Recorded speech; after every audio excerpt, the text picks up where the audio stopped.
$53. Eso es lo que le está costando a una familia latinoamericana promedio en Estados Unidos cada semana extra en el supermercado.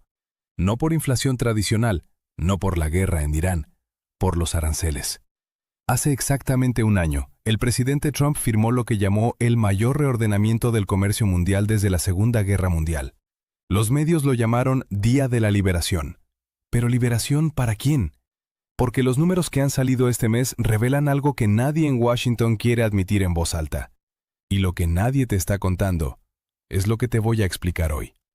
Al final de este video vas a saber, primero, por qué la guerra arancelaria de Trump es ahora también una guerra legal, y qué implica que los tribunales sigan cuestionándola. Segundo, ¿quién está pagando realmente la cuenta? Porque no es China. Tercero, ¿qué significa todo esto para tu dinero, para las remesas que mandas a tu familia y para la economía de América Latina? Vamos. La tasa arancelaria promedio de Estados Unidos llegó al 11% en abril de 2026, el número más alto desde 1943. Para ponerlo en perspectiva, en 2024 esa tasa era del 2,4%. En menos de un año se multiplicó por 4,5. Pero aquí está el problema. Esos aranceles nacieron con una etiqueta legal, la Ley de Poderes Económicos de Emergencia Internacional, conocida como IEEPA.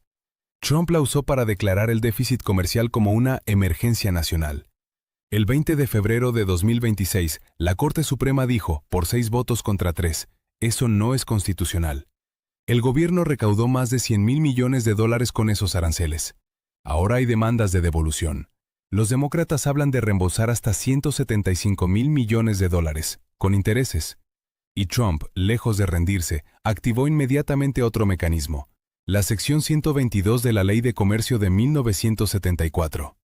Un arancel del 10%, con posibilidad de llegar al 15%, válido por 150 días, que vence el 24 de julio de 2026. El 10 de abril, un tribunal federal en Nueva York escuchó nuevos argumentos para tumbar también estos aranceles.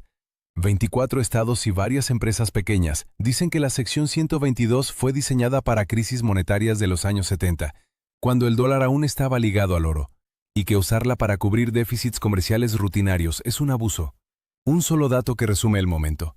Según el Yale Budget Lab, el hogar americano promedio está pagando $1,500 más al año por este esquema arancelario. Los hogares de menores ingresos, los más expuestos a bienes básicos importados, son los más golpeados. Proporcionalmente. Pero, ¿por qué ha pasado esto exactamente? La respuesta tiene que ver con algo que lleva gestándose desde 2017, la primera guerra comercial de Trump. Y cuando lo entiendas, vas a ver la situación de otra manera. Para. Respira. Olvida por un momento todo lo que has escuchado sobre proteger la industria americana. Vamos a los datos puros. Causa número 1. El argumento del déficit comercial. Trump lleva años diciendo que el déficit comercial es una herida abierta para Estados Unidos. En 2025, el déficit con China cayó un 32%. Ese número es real. Pero el déficit comercial total de Estados Unidos con el mundo no disminuyó de forma significativa. Las empresas simplemente cambiaron de proveedor. De China a Vietnam, México, India. Los aranceles movieron el déficit geográficamente, no lo resolvieron estructuralmente. Causa número 2. La más importante y la menos discutida. ¿Quién absorbe los aranceles? Hay un mito persistente que dice que los aranceles se los cobra a China, que las exportadoras chinas pagan. Eso es falso. Lo dice la Reserva Federal. Lo confirma Goldman Sachs. Para 2026, entre el 85 y el 90% del costo arancelario lo están absorbiendo empresas y consumidores de Estados Unidos. Los medios presentan esto como una guerra entre Estados Unidos y China. Pero si miramos los datos del Tax Foundation y del Yale Budget Lab, la conclusión es completamente distinta. Esta es una guerra entre el gobierno de Trump y el consumidor americano, porque el 55% del costo llegó directamente a precios de venta al público en el primer año. Y la carga fue, y sigue siendo, desproporcionadamente mayor para quienes menos ganan. Causa número 3. El efecto de doble bloqueo para América Latina. La cadena de transmisión funciona así.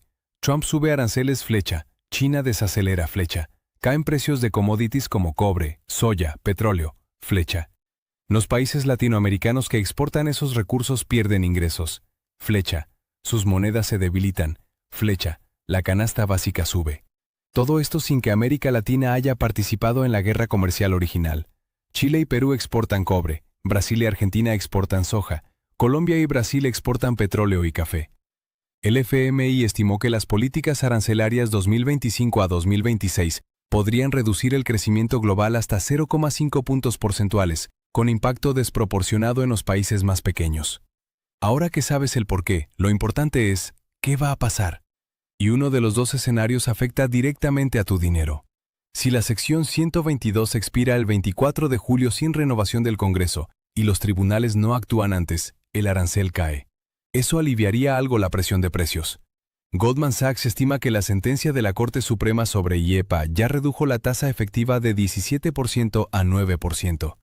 Si se va también la sección 122, caería aún más. Pero hay trampa. Trump ya dijo que busca una base legal más duradera para los aranceles. La administración está negociando acuerdos de reciprocidad arancelaria con decenas de países. Si esos acuerdos prosperan, los aranceles no desaparecen, se transforman. Para la comunidad latina en Estados Unidos, el escenario base sigue siendo difícil. La tasa de desempleo entre hispanos llegó al 5% a finales de 2025, por encima del 4,6% nacional. El empleo agrícola cayó 6,5% entre marzo y julio del año pasado, con 155,000 trabajadores menos. ¿Por qué importa eso? Porque los trabajadores inmigrantes, en su mayoría latinoamericanos, son columna vertebral de la agricultura, la construcción y la hostelería. Cuando se van, los costos suben. Cuando los costos suben, los precios suben. Si los aranceles sobre alimentos se mantienen, el Yale Budget Lab proyecta que los precios de comida subirán un 3,4% adicional a corto plazo y permanecerán un 2,5% más altos en el largo plazo. Para una familia con ingresos medianos que ya destina el 12 a 15% de su presupuesto a alimentación, eso es real y es hoy. El escenario que no quiero que se materialice, pero que hay que nombrar. El Congreso renueva la sección 122, se eleva al 15% y se añaden nuevos aranceles sectoriales en farmacéuticos, que la administración ha amenazado con elevar hasta un 200% a mediados de 2026. En ese caso, inflación recalentada, Fed sin margen de bajar tasas, dólar fuerte que erosiona remesas y una región latinoamericana que pierde el doble, por caída de commodities y por menor poder de compra de las remesas que recibe. Las remesas hacia Latinoamérica superaron los $150,000 millones en 2025. Cualquier deterioro del poder adquisitivo de los migrantes hispanos en Estados Unidos se traduce directamente en menos dólares llegando a familias en México, Guatemala, El Salvador, Colombia, Ecuador. Para España y los hispanos con hipotecas o inversiones en euros, la guerra comercial mantiene el BCE en una posición incómoda. Si Estados Unidos importa menos, Europa exporta menos, el crecimiento europeo se desacelera y el BCE podría verse obligado a bajar tasas antes de lo previsto, lo que afecta el Euribor y la rentabilidad del ahorro. Entonces, ¿qué hago yo? Hay tres cosas concretas que tiene sentido considerar ahora mismo. Lo personal. Si estás en Estados Unidos y sientes el impacto en el supermercado, lo que tiene más sentido es revisar tu canasta de compras hacia marcas locales o producidas en Norteamérica bajo USMCA. Los productos de origen mexicano o canadiense que cumplen las reglas del tratado siguen exentos del arancel extra. Frutas, verduras, productos lácteos, autopartes. Hay alternativas dentro del bloque que no cargan en sobreprecio.